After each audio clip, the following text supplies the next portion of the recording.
Hello, hello. Well, it's workbook time. We talked about taking risks. Do you remember? Now it's time to see what you got. Part 4b, are you a risk taker? Let's start with a reading. Dangerous drivers. Everybody, I need you to read the article and number the paragraphs in the correct order. 1, 2, 3, and 4. For example, look, paragraph B is the first paragraph. Well, it's your turn. I'll wait. A few moments later. Great, you're back. So this is paragraph 1. It is widely accepted that boys are bigger risk takers than girls. More men than women take part in risky sports, and men are more likely to be responsible for reckless driving. Until now, this factor has been reflected in car insurance policies, which have always required men to pay higher rates than women. However, recent research has shown that this benefit may no longer be correct. Great. So which one is the second paragraph? Well, it talked about a survey, so yeah, D. A survey of 2,000 young drivers about the risks they take on the road revealed some surprising figures. More than a third of the girls who took part admitted that they regularly read text messages from friends and family members while driving. More than a quarter of those girls admitted answering the text while they were behind the wheel. In contrast, the boys did not seem so concerned about who was trying to contact them. A much smaller number admitted to reading texts on the road, and only 10% said that they would try to respond to the message before stopping the car. All right. Next one. Yes. What is more, cell phone use while driving is not confined to young women. A child protection group in the US recently did a survey of the habits of new mothers in the car. The results of this survey are similarly shocking. Of the 2,396 mothers who took part, 78% admitted talking on the phone when they were driving with their babies in the car. 26% said that they regularly text or checked on their emails. And not surprisingly, nearly 10% of the mothers interviewed had been involved in a car crash. These results show that new mothers behave almost as badly on the road as teenagers. Last paragraph. With statistics like these, it is hardly surprising that insurance companies are considering the policies they offer, and they are being backed by some countries around the world. The European Court of Justice, for example, has recently passed a measure that prohibits insurance companies from taking gender into account when calculating the cost of an insurance policy. The change serves to make one thing very clear: a distracted driver is a dangerous driver, no matter what sex they are. So they think that it's not based on gender, it's based on the attention. And if somebody is distracted, he or she may be in an accident. Well done. But we're not done yet.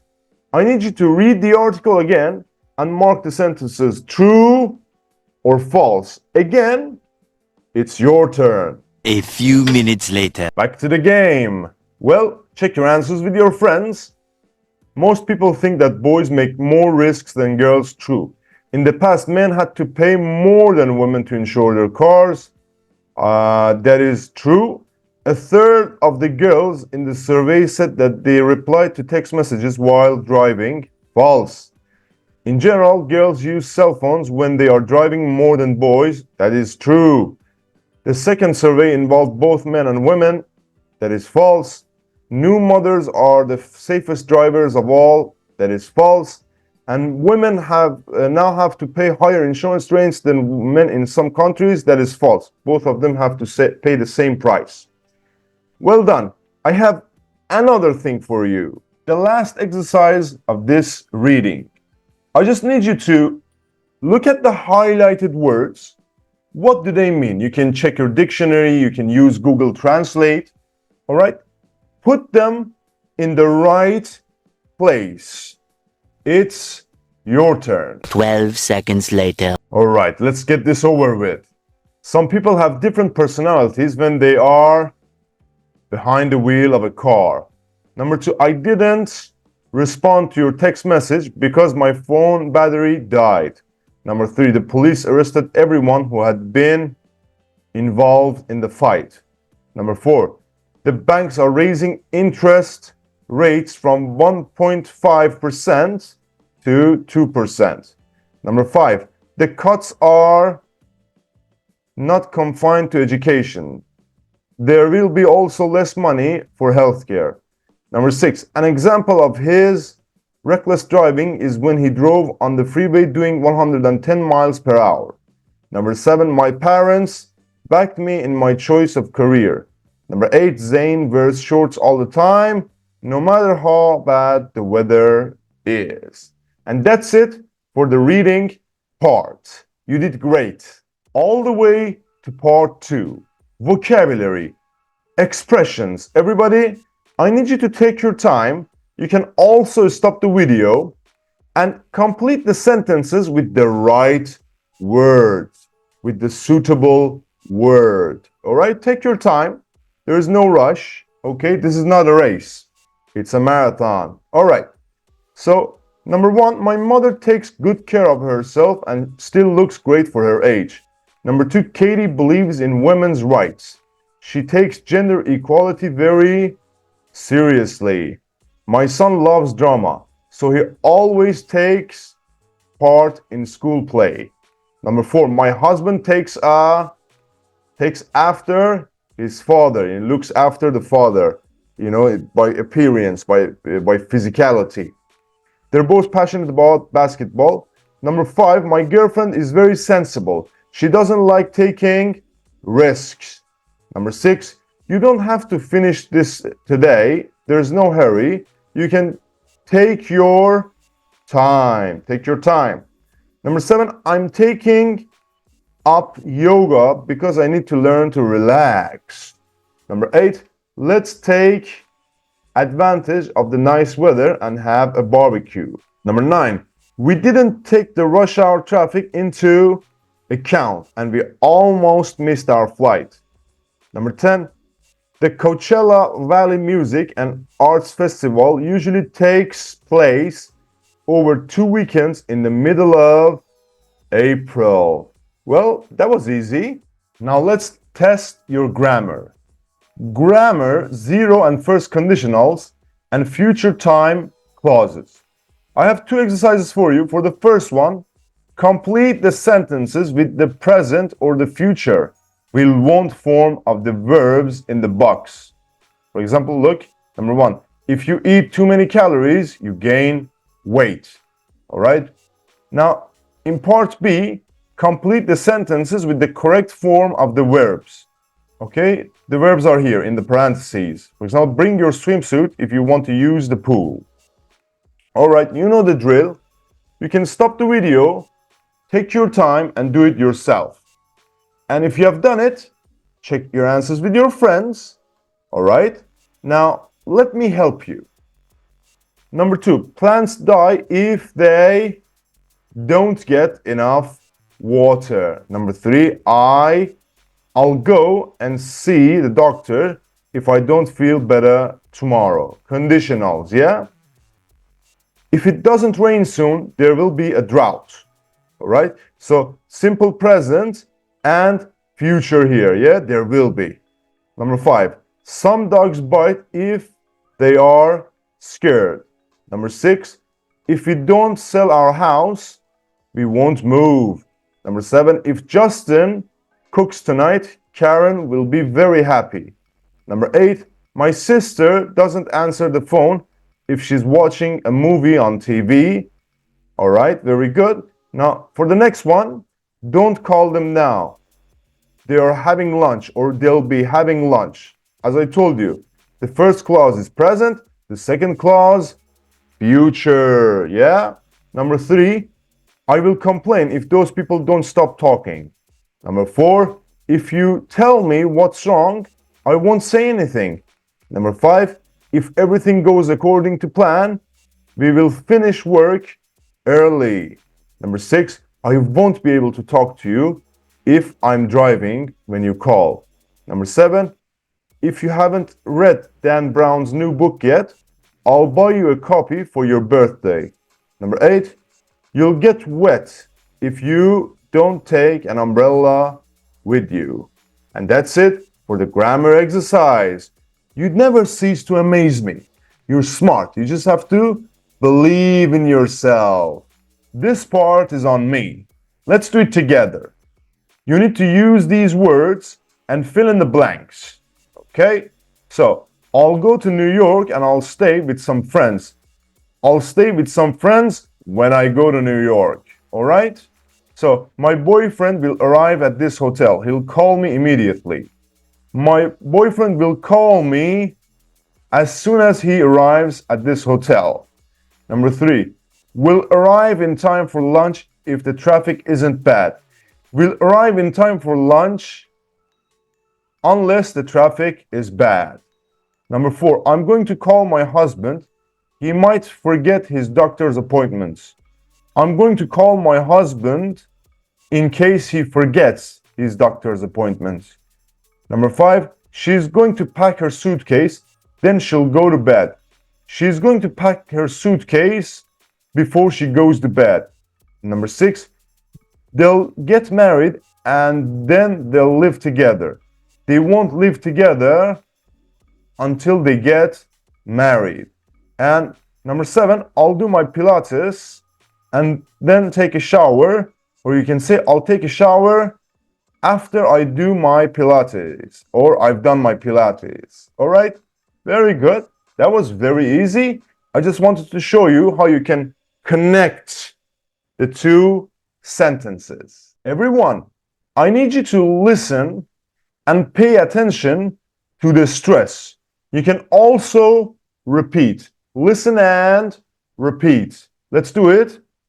File 4B, Pronunciation B. 1, Accident. 2, Account. 3, Advantage. 4, Attitude. 5, Control. 6, Decision. 7, Insurance. 8, Nightmare. 9, Risky. 10. Safety. Very good. If you want to speak naturally, just like a native, just like an American, pay attention to the stress. Headphones time. Everybody, listen to a part of a radio program where Andy Evans talks about bungee jumping and complete the sentences. You sometimes have to write more than one word. So, they're talking about bungee jumping, and as you can see from the picture, oh yeah, it's not very easy and it's not very, I can't do it, I'm telling you. I can't take such risks. All right, very good. So listen and fill in the blanks. Your turn. File 4B, Listening. And I'd like to welcome Andy Evans, the director of Extreme Sports United, to the program today. Andy, your specialty is bungee jumping, isn't it? Yes, it is. Can you tell us something about bungee jumping? Whose idea was it? Well, bungee jumping has been around for centuries, but it wasn't discovered in the West until relatively recently. It originated on the South Pacific island of Vanuatu, where young men, known as land divers, used to perform the ritual of jumping from tall wooden platforms with vines tied to their ankles. Oh, and when did land diving actually become a sport? Well, the first modern bungee jump happened about 20 years later in Bristol, in the UK. A man named Chris Baker used a kind of elastic rope to make a bungee. That's the name of the rope. And 4 members of the Dangerous Sports Club made a jump from the Clifton Suspension Bridge on April 1st, 1979. Wow. They were arrested almost immediately afterward, but people continued jumping off bridges, especially in the US. For example, people did bungee jumps from the Golden Gate Bridge in San Francisco. Oh. In fact, some of these jumps were sponsored by American TV, and so this brought the concept of bungee jumping to the public eye. And then, of course, a lot of people wanted to try it themselves. How dangerous is bungee jumping? I mean, have people been killed while they were bungee jumping? Actually, there have been relatively few fatalities considering the number of successful jumps that have taken place. By far, the most important thing is to make sure the bungee is the right length. Yeah. The most common cause of death is using a bungee that is too long, but in most cases, the calculations and fittings are double-checked before each jump.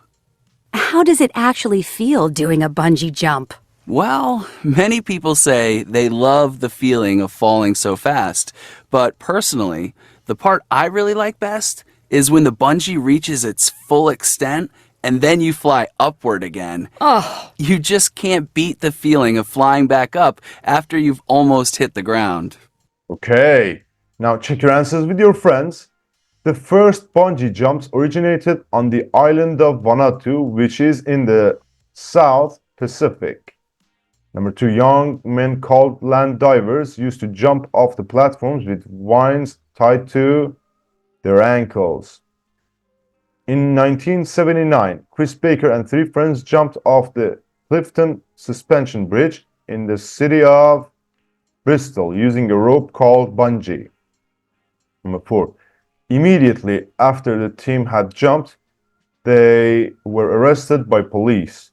Number 5, however, people carried on doing bungee jumps, especially in the US. Number 6, many people did jumps from the Golden Gate Bridge in San Francisco. Okay, number 7, some of the jumps were sponsored by American television. And number 8, fatality. Oh, this brings memories. Fatality! Sometimes occur when people use a bungee that is too long. And number 9, calculations and fitting should be double-checked before each jump. But I have a question for you. Would you ever do this? As always, some useful words and phrases for you. Addicted to, a sense of, at the last minute, break the speed limit, fatal accident, for charity, get caught by the police, get straight to the point, in advance, potentially, risky, take a risk. Now I need you to make sentences with these words and compare your sentences with your friends. That's it for today. Another one done. Everybody, thank you for watching. If you liked my work, make sure to like and subscribe. And send this video to a friend who needs to learn English. You can download the slides from the link down below in the description part. And you can also contact me if you need one-on-one lessons, if you need consultation on your TOEFL, IELTS exam. Whatever you need, you can contact me. And you can always help this channel by becoming a member or just super thanks. The choice is yours, my friend, but I promise you, as long as I live, I will teach you.